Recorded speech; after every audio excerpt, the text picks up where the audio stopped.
Hello everyone, and welcome back to the InvestIQ podcast. If this is your first time tuning in, I'm glad you found us. This is the place where I share two main areas of content. First, personal finance management skills, and second, life experiences I've accumulated over the years. Today, we're diving into an exciting topic. In the previous episode, I shared some insights on why Bitcoin cannot become a payment tool to replace traditional money, as well as why it's not suited to be a store of value like gold or other assets. I also discussed why Bitcoin isn't a potential investment channel. As I mentioned in the last episode, just these reasons alone raise a big question mark about Bitcoin's future. However, there's still another crucial aspect we need to talk about, which is often seen as Bitcoin's greatest strength, and the foundation of the arguments made by its supporters. That aspect is security and decentralization. So, why are security and decentralization considered Bitcoin's greatest advantages, but at the same time, they can also be its Achilles heel? Today, we'll dig deeper into this topic to understand it better. Let's get started. To truly understand the concept of decentralization, we need to first grasp the essence of blockchain technology. I've already gone into detail about this technology in the first episode of this series, but for those who haven't heard that one yet, let me quickly recap some key points. Let's start by looking at traditional centralized management systems. The most typical example is when we deposit money into a bank. All our financial transactions, deposits, withdrawals, and transfers are managed by the bank, which keeps track of everything through ledgers and software running on their servers.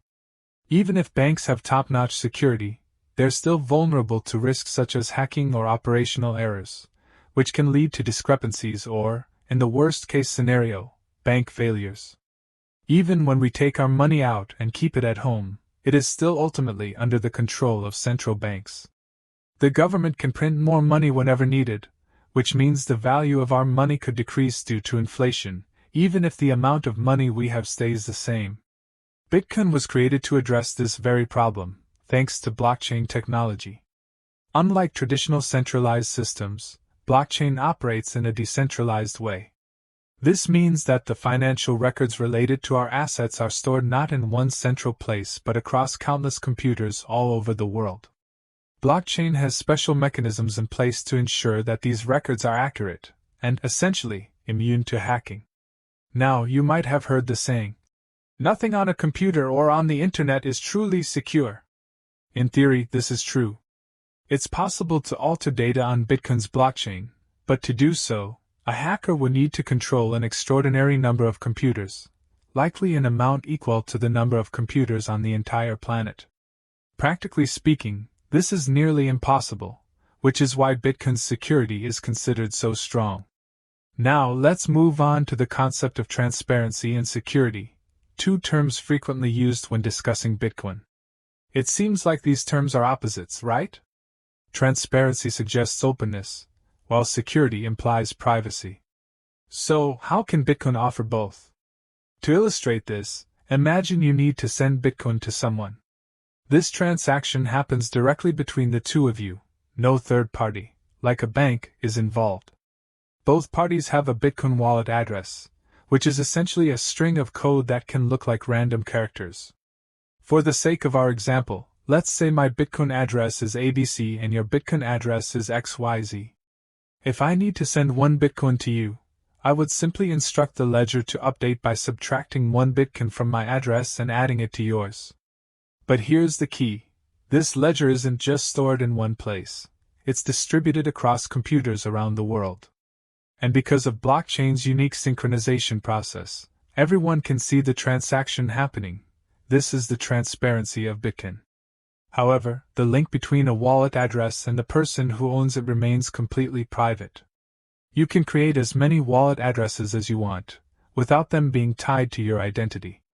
As long as you know the password, you can access your wallet. This is Bitcoin's security. So, the part of the transaction that's visible, like the amount being transferred, is public, but the details about who owns the wallet are hidden. It's an ideal balance of transparency and security. But what does this mean for Bitcoin's strengths and weaknesses? Well, the strengths are clear. Bitcoin allows you to send money directly to another person without anyone else getting involved. You and the recipient are the only ones who know about the transaction. The security, as I just mentioned, is almost impenetrable. The only real risk is if you lose your password or accidentally expose it. However, these very features, decentralization, security, and privacy, also highlight Bitcoin's weaknesses. While it gives us control over our money, it also means no one else can help if something goes wrong. Unlike traditional banking systems, where you can always contact customer support if you lose your card or have an issue, with Bitcoin, if you lose access to your wallet, it's gone forever. The very freedom Bitcoin offers is also its biggest vulnerability. This leads us to a crucial question: can Bitcoin truly thrive in the future when the very decentralization that makes it powerful also prevents any oversight or regulation? The balance between these strengths and weaknesses is what will define Bitcoin's future. Now, let me elaborate further on this point. When we study macroeconomics, you'll realize that controlling a country's money supply is the key to managing its economy. More importantly, it's crucial for governing a nation as a whole. History has shown us many examples of countries with ineffective monetary policies. For instance, in the past, Zimbabwe faced hyperinflation, and today, Venezuela is experiencing similar problems. In these countries, their currencies have lost so much value that citizens sometimes need to carry bags of money just to buy groceries. This leads to economic instability, which then results in political unrest and eventually social chaos. Thus, the ability to control the economy, particularly the money market, is critically important for any country and government. That's why every nation in the world is cautious about managing its monetary system. Governments must closely regulate the flow of money in and out of the country, understand where the money is coming from, and monitor currency exchange activities. These measures are all designed to control the money market and, ultimately, the economy. If you pay attention, you'll notice that even when we travel abroad, such as in Vietnam, the government has clear regulations about how much foreign currency we can take out of the country. The current law, for example, states that no more than $5,000 can be taken out. Similarly, when you go abroad for studies, there are limits on how much money you can transfer, and there's paperwork to be filled out. This is not just a Vietnamese issue, it's a global phenomenon. Take Australia, for example. When entering or leaving the country, they have strict rules about how much money can be carried. If you exchange large amounts of currency, you must declare it, and the exchange service is required to record and report the transaction. The reason behind all of this is simple: it's to help governments regulate the money market and manage their national economies. This process is not just about economics, it's also tied to national security and the stability of a country. It's not a trivial matter. Now let's return to Bitcoin. Because Bitcoin is inherently decentralized, one of its greatest advantages is its security and the anonymity it offers. However, to govern a country, governments must have control over the economy and the money market. A government cannot survive if it cannot manage the economy and maintain its stability. This is where Bitcoin and other cryptocurrencies clash with the very existence of governments. At first glance, this might seem like a minor issue, but the more you think about it, the clearer it becomes. Governments worldwide are already struggling with the issue of money laundering through Bitcoin. Terrorist funding is also being funneled through the Bitcoin network, and governments are unable to regulate it. Recently, a major financial firm was reportedly hacked, and there were rumors that hackers demanded a ransom in Bitcoin. Whether the details are true or not, this example alone shows that Bitcoin's anonymity, one of its greatest features, is now creating problems in social management. Furthermore, imagine if Bitcoin were widely accepted. It would become incredibly easy to transfer money out of the country without the government being able to control it. In fact, this is already a common method used by individuals and organizations to transfer illegal funds across borders. So, while Bitcoin provides great freedom and privacy, it also presents serious challenges for financial regulation, law enforcement, and national security. This is a core dilemma governments face when considering the rise of cryptocurrencies. So, the next question is, if that's the case, why is Bitcoin still existing? In fact, even the US government recently approved the establishment of cryptocurrency ETFs. From my personal observation, governments are still in a phase of watching and studying, hoping to find a way to regulate this new asset class. This is also the hope of Bitcoin supporters. Currently, some governments are adopting a strategy where they control the flow of money when Bitcoin is converted into cash. A specific example is Australia, the country I live in. If you keep Bitcoin in your wallet, the government can't regulate it directly. However, if you sell your Bitcoin on an exchange and withdraw cash to transfer to your bank account, that's when they can track and control the flow of funds. But imagine a scenario where Bitcoin becomes widely accepted and actually replaces cash. In this case, people could make payments directly using Bitcoin without needing to convert it into cash. At that point, the ability to monitor transactions using the current method would no longer be effective.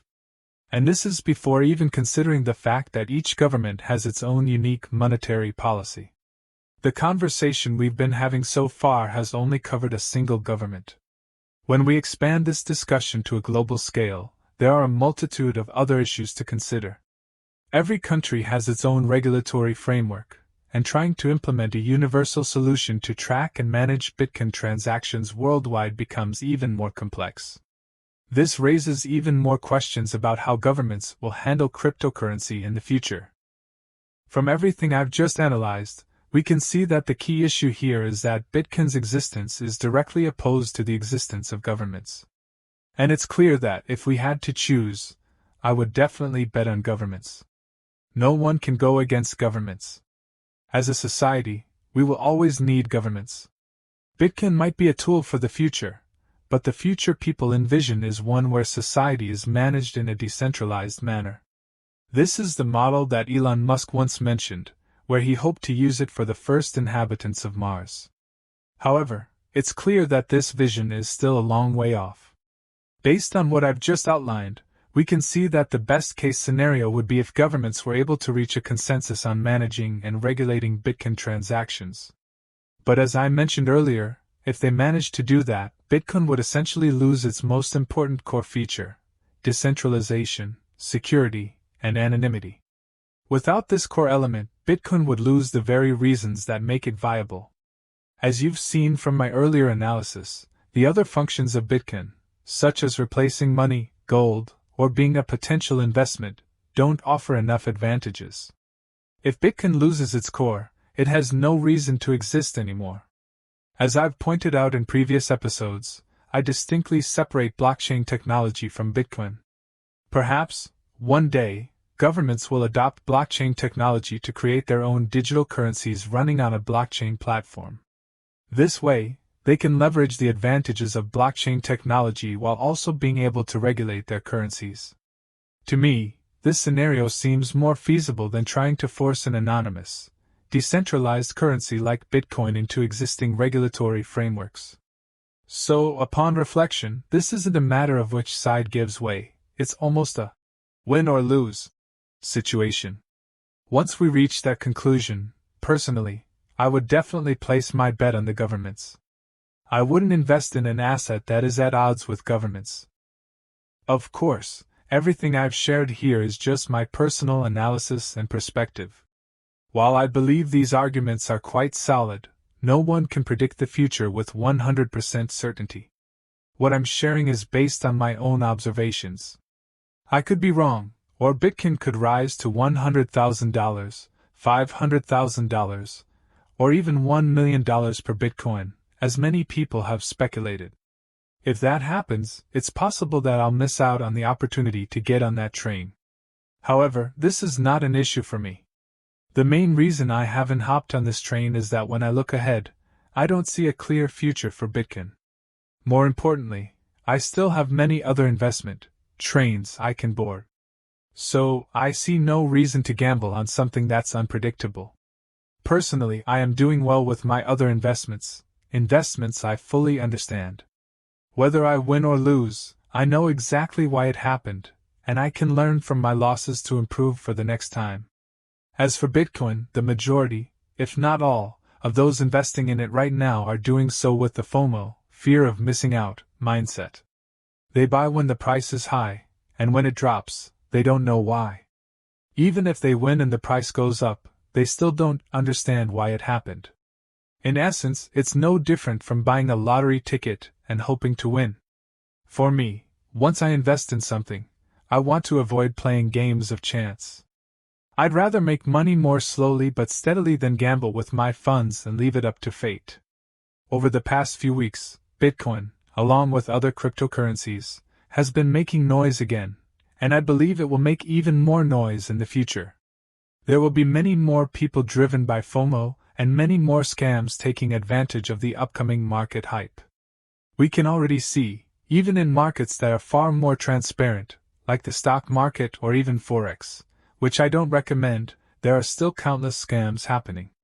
And let's not even talk about the cryptocurrency market, where everything is still in its infancy, lacking regulations and proper oversight from authorities. This will inevitably lead to more scams. These fraudsters will exploit the upcoming market rallies to prey on people's desire for quick wealth. Unfortunately, the ones who end up suffering are the unsuspecting, naive individuals who fall for these schemes. The reason I'm sharing all of this with you, completely for free, is to offer you another perspective from someone who has been in the financial technology industry for many years. Everything I've shared here is simply to help you avoid tragic situations, like losing all your hard-earned money, getting into debt, or falling into the traps set by bad actors who seek to exploit the vulnerable. As for me, honestly speaking, whether you buy Bitcoin and profit or lose money, I don't benefit either way. I've been out of the game for a long time, so it doesn't affect my life at all. I'm still living well with the investments I've chosen, and I'm very happy with them. So, everything I've shared here is simply to help you make better informed decisions. I hope these insights are useful, and if you have friends or family who are thinking about Bitcoin but aren't sure how to analyze it, I hope this series will serve as a concise and effective way for you to share the information with them. Finally, as usual, because YouTube's algorithm favors videos with more likes, if you found this video helpful, please hit the like button to help more people discover our podcast. Also, feel free to subscribe to the channel so that whenever I upload new content, YouTube will notify you. Thank you for your time, and I wish you a peaceful evening.